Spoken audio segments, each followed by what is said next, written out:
Eli Roth's Thanksgiving, the new horror movie from the Horror Meister who brought us the Hostel films.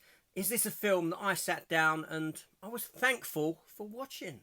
We're going to find out in my review here today. Let's do it.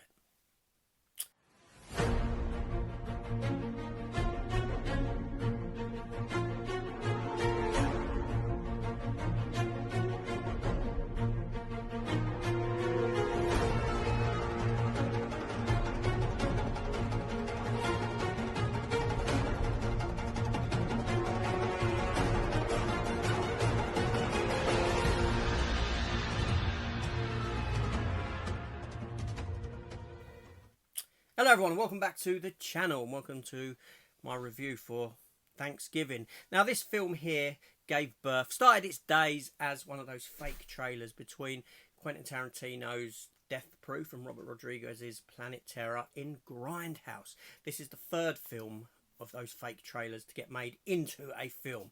You had Machete, you had Hobo with a Shotgun, and now you have Thanksgiving from Eli Roth sometime later, because I believe Grindhouse was 2007. Now this film here, it's rated 18. It came out at the latter part of last year, around Thanksgiving, November 17th here in the UK, and it runs for 1 hour and 46 minutes. I had nothing to watch last night, and this was on one of my sticks, and I said to the wife, should we just sit down and watch this? It's probably easy going. She said, yeah, fine, okay. While watching it, I was thinking, this film must have had its physical media release already. Lo and behold, it's actually released today as I'm airing this video.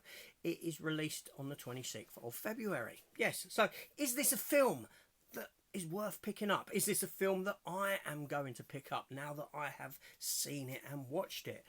Let's find out. The film comes as directed by Eli Roth, like I already said. He's no stranger to gore, is he? Written by Jeff Rendell and written by Eli Roth also. The film stars Patrick Dempsey. It stars Gina Gershon in a role, Karen Cleese, Neil Valak as your main protagonist, Jessica, and a wealth of other individuals. It's got a huge cast. It's got a massive cast of people. Most of them go unknown to me. You may know them. I don't know. Anyway, so this film here, it's set around Thanksgiving, obviously, hence the title. And it starts off a year ago in the past, before the film jumps forward a year, and this tragedy occurs at this Black Friday sale. Black Friday, I believe, is a title that this film took in some territories. So this Black Friday sale is occurring, everyone's there, people are rushing to get to the shop for it to open, for the sales. There's a small group of teenagers who manage to sort of sneak in through the back door, because the main girl, her father is the manager of the store. And while they are inside, they're in full view of the public outside, and they're kind of showing off the things that they're picking up before anyone else has the opportunity of getting in. And this causes a panic to occur. This causes a mad rush where things start going awry. They break into the shop, the doors collapse, and people start getting killed in gloriously amusing fashion. And it kind of highlights the consumerism nature of people and what people will go to for what it is that they want. Because as we know, in the past, these Black Friday sales have turned into a bit of fisticuffs, but this takes it that one step further, where people are getting killed and this sort of nonsense.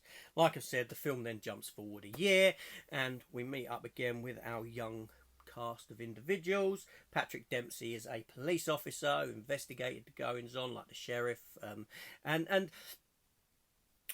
so begins this story of one of the individuals that were involved being isolated, because they're trying to set up who the killer is and this sort of a thing. And the killer dons the mask of I think it's one of the founding fathers of this town, shall we say, and starts killing people. But you've got the question as to who the killer is, you know, and little signs of different people. It could be this person, it could be that person. And these individuals, these young individuals, and some other people that were involved in this event, greedy people, were being murdered in sort of gloriously violent fashion. And the gore here is rather strong. It's you know, from Eli Roth, if you've seen the Hostel films, you know that he's good with this stuff. So there are some decently gory deaths that will no doubt appease and please you gorehounds out there. But does the film work or not? Unfortunately, I've got to say no. For me, it doesn't. It's a tonal mess. The film doesn't know whether it wants to be comedic or whether it wants to be out and out horror, serious, violent.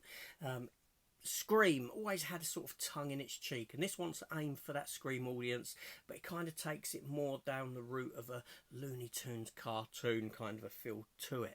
Characters, there's such a vast array of characters in this film that most of them, nay all of them, are wholly underwritten. And this is the main issue with the film, and my main issue with horror in general, that you're all put here essentially as a body count. Nothing more than a gore, a death, and that's your characterization. Is how you're going to be killed. There's no other real characterization to these individuals, so you don't get to know the characters. You don't get to grow attachments to them. You don't really care who's going to die next. You don't.